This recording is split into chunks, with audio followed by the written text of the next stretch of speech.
just 11 days shy of earning his hard-won retirement bonus. 60-year-old Leonard Abrams is unceremoniously fired after 27 years of loyalty. But what begins as a quiet injustice soon ignites a high-stakes battle against a ruthless new executive and a company trying to erase its seasoned workforce. With a forgotten clause, a secret recording, and a nephew who knows how to fight fire with law, Leonard isn't just fighting for his future, he's about to become the voice for everyone the system tried to discard. This is not just a story of revenge, it's a legacy reclaimed. Rain battered the glass walls of the conference room like an angry drumline, the rhythmic pounding almost loud enough to drown out Carson Vickery's voice. Look, no bonus for old folk. He slid the manila envelope across the glossy table like he was dealing cards. The movement so casual, it made Leonard Abrams's stomach twist. Leonard's name was written in neat black ink across the front.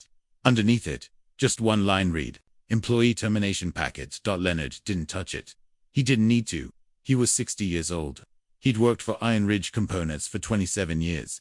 In 11 more days, he would have qualified for a $94,000 retirement bonus, a figure etched into his mind like the face of a loved one.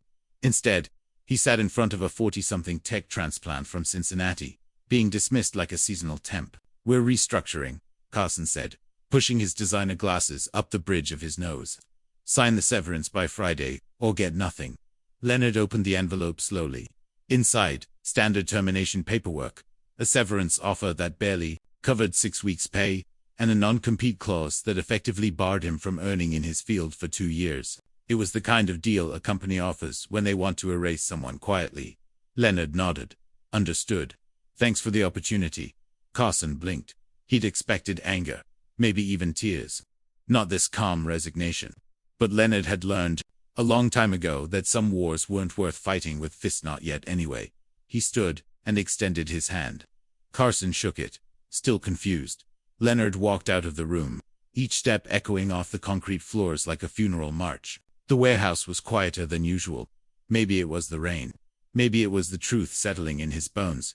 To 7 years gone, Leonard packed his things slowly.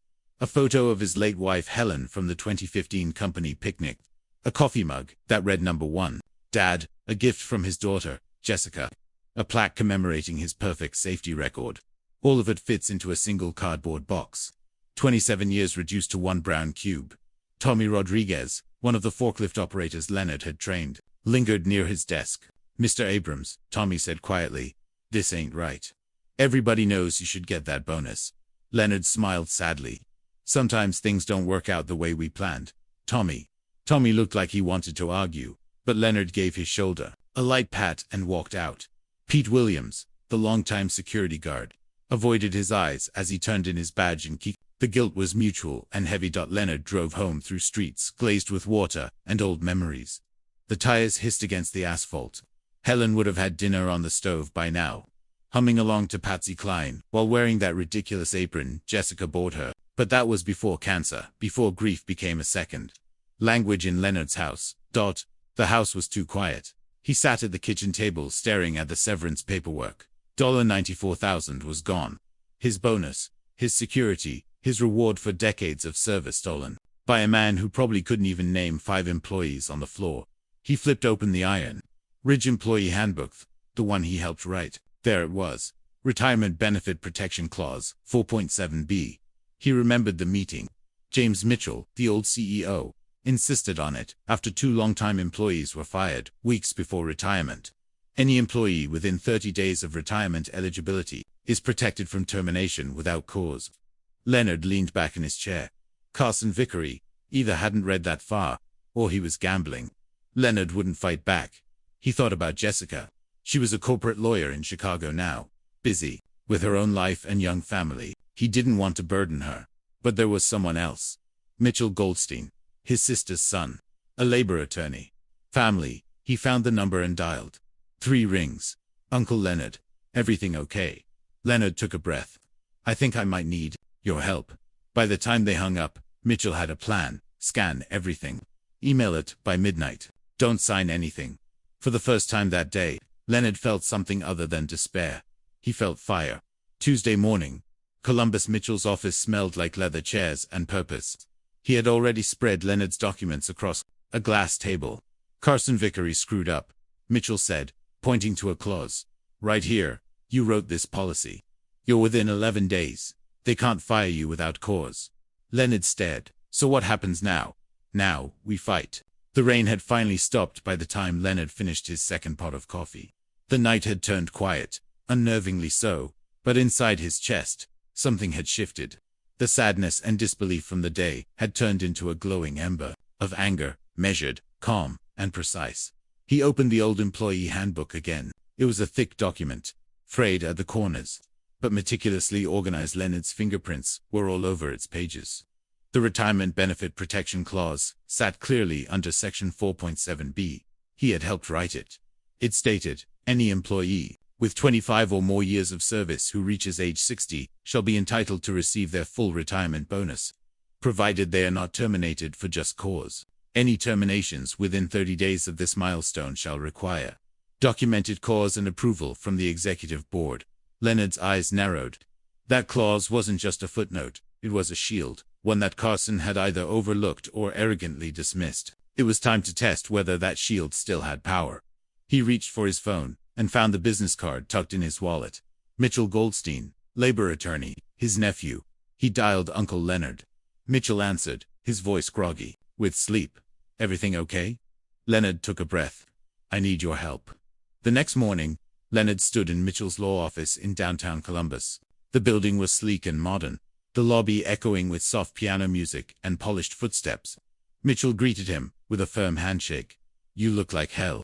He said thanks, Leonard muttered, sitting at the glass-topped conference table. Mitchell spread out the severance paperwork and the employee handbook across the surface. He wore a focused expression as he read through each page.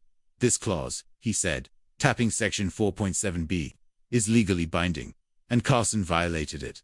Leonard leaned forward. Do you think we have a case? Oh, we have more than a case. We might have a bombshell, especially if this has happened before. What do you mean? Mitchell explained that if multiple senior employees had been terminated under similar circumstances, it could indicate a pattern of age-based discrimination, a federal violation. Leonard's mind raced. George Murphy was let go 3 weeks before his pension kicked in. Patricia Walsh, too, and Dan O'Reilly, all in the past year. Mitchell sat back in his chair. I need to talk to them. And I need everything: emails, memos, termination, letters, especially anything from Carson referencing restructuring or severance terms. Leonard nodded. I still have access to my email until Thursday. Then let's move fast. Leonard returned to Iron Ridge Components the next day under the guise of clearing his desk. He greeted a few coworkers on the way to the office, but the atmosphere felt colder. Word had spread. He ducked into his old workstation and began printing emails from Carson, internal memos, HR policy updates. He saved and printed 47 pages of documentation and slipped them into his briefcase. That's when he saw Carson standing in the hallway. Leonard, Carson said, smiling. Didn't expect to see you again. Just finishing up. Actually, Carson said, gesturing to his office. I wanted to talk to you about your severance package. Leonard followed him in. The office was sterile, and modern glass walls, chrome trim, and cold lighting. Carson sat behind his oversized desk and slid a revised document across. We've increased your severance to 12 weeks' pay, he said, as if offering a prize. I pushed for this myself. It's generous, and it'll make everything smoother for everyone. Leonard didn't touch the paper. But I still have to sign today. Carson nodded. End of business. After that, we revert to the original offer. Leonard's face remained impassive. I'll need to think about it. Carson leaned back. Look, Leonard, I know this is hard, but this is a business decision. Restructuring is never easy. Leonard stood. Thanks for the opportunity, Carson. He left the office without the severance papers. By 5:01 p.m., the offer had expired. But by then, Leonard already knew they had him. The next morning, Mitchell called with urgency. I spoke to George and Patricia. George recorded his final meeting with Carson. Leonard's pulse quickened. You're kidding? He suspected something was off. Carson flat out said they were cleaning house. Getting rid of dead weight before it gets too expensive. That recording is gold. Leonard sat quietly in his truck outside George Murphy's house, watching autumn leaves drift across the lawn like tired soldiers returning from battle. The modest ranch-style home hadn't changed since George's wife passed 2 years ago. A wooden flagpost still stood proud by the mailbox, and a set of wind chimes whispered in the breeze. When George opened the door, his face lit up with a mixture of surprise and vindication. "Leonard Abrams," he said with a slow grin. "I was wondering when you'd come knocking." George poured them both coffee in his tidy kitchen. The smell of fresh brew, mixed with faint wood varnish. "I still have the recording," George said without preamble. "Figured if they were going to screw me over, I'd better have something to show for it." He pulled out his phone and scrolled until he found the file. Leonard listened. Carson's voice was unmistakable. Smooth, smug, cut in. "Honestly, George, we need fewer grayheads and more fresh thinking. You've done good work, but it's time to make room for people who can keep up." Leonard's stomach turned. This wasn't restructuring. This was targeted, calculated discrimination. "That recording is dynamite," Leonard said. George nodded. "You're not the only one he did this to. Patricia called me last week.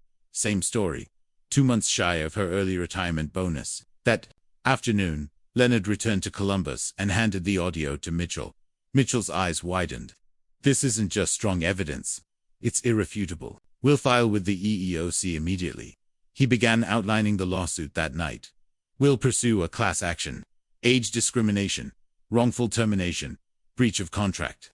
We'll rope in every affected employee. You're the lead plaintiff." "Leonard, I didn't sign up for this," Leonard said quietly. "No," Mitchell said, "but you were chosen by circumstance. And now you have the chance to make it right for yourself and the others." By Friday morning, formal complaints had been filed with the Equal Employment Opportunity Commission, and a class action lawsuit was submitted to the federal district court. Leonard watched it all unfold from Mitchell's office, marveling at how quickly the wheels turned once the truth found traction. Calls were made, depositions scheduled. News trickled through the grapevine back at Iron Ridge. Employees whispered in corners. Carson called an emergency leadership meeting and brought in outside counsel. Then came the call from Tommy Rodriguez.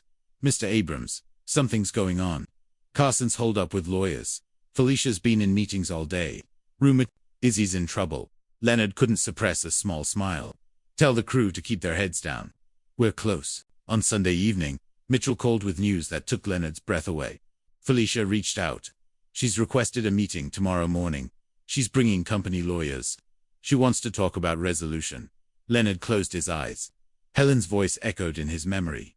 "The truth always wins, even if it takes time." "Set the meeting," he said. "Let's finish this." The next morning, Leonard dressed in his best Navy suit, one Helen had picked for him during a long-ago anniversary trip. As he straightened the tie in the mirror, her voice echoed in his heart, steady and proud. "Always show them who you are." He arrived at Mitchell's downtown Columbus office just before 10. The tension in the room was palpable. Felicia Tran entered with 2 attorneys, one in a gray pantsuit, stern and calculating. The other younger, scribbling notes like the room might catch fire. Felicia looked exhausted. "Leonard," she said, shaking his hand, "this meeting is long overdue." Leonard nodded, but said nothing. Mitchell took over. "We're here to resolve this dispute before the federal court weighs in. I believe you've reviewed the complaint and supporting evidence." The senior attorney responded coolly. "We have. The company acknowledges that Mr. Abrams' termination violated Section 4.7b of the Employment Handbook." Leonard kept his face still. Mitchell pressed on. "We're not just here about Mr. Abrams. There's a pattern, a documented series of wrongful terminations, targeting senior employees within 60 days of bonus or pension milestones." Felicia looked down. "I wasn't aware of all the terminations until I started going through personnel files last week. Carson acted without consulting HR or legal on several cases. I believe, I believe many of those decisions were intentional." The senior attorney nodded. "The company is prepared to offer a full settlement. That includes Leonard Abrams' $94,000 retirement bonus, backdated retirement contributions with interest, and a formal apology. We are also extending this settlement offer to the 7 other impacted employees." Mitchell leaned forward, and Carson Vickery, the younger attorney, spoke this time. "As of close of business Friday, Mr. Vickery's employment with Iron Ridge Components has been terminated. The board is launching an internal audit and has pledged full cooperation with federal investigators." Leonard blinked. He'd imagined justice, but not this swift, not this clean. A silence followed. Then Mitchell turned to Leonard. "Do you accept the terms?" Leonard exhaled. "Yes, I accept." Felicia handed him an envelope with the settlement agreement and a plaque wrapped in brown paper. "From those of us who are still here, she said softly. Thank you for fighting. The following days moved like scenes in a movie. Leonard deposited the check $137,412, including interest and back contributions. He met with a financial advisor and reviewed RV brochures. Jessica called to say how proud she was. George Murphy built a treehouse with his grandson. Patricia Walsh started teaching community college accounting. A week later, Leonard returned to Iron Ridge Components, not to work, but to collect his final retirement packet. Felicia greeted him in the lobby. The board voted unanimously, she said. We've renamed Section 4.7b. It's now called the Leonard Abrams Fair Employment Protection Policy. New hires will learn about it on day one. Leonard held back tears. That means a lot. Outside, Tommy Rodriguez was waiting by the loading dock. You did it, Mr. Abrams. You got that bastard. We all did, Tommy. And don't let anyone ever tell you you're too old to matter. That weekend, Jessica drove down with her kids. Leonard grilled burgers, played checkers with his grandson, and watched the autumn sunset through Helen's maple tree. You buying an RV? Jessica asked. I think it's time, he said. Your mother always wanted to see the Grand Canyon. Sunday evening, he sat on the porch with a cold beer and the plaque from Felicia on his lap. Leonard Abrams, minus 27 years of service, a man who stood up for us all. The world was quiet. The storm had passed. He hadn't just earned his bonus, he'd earned his legacy.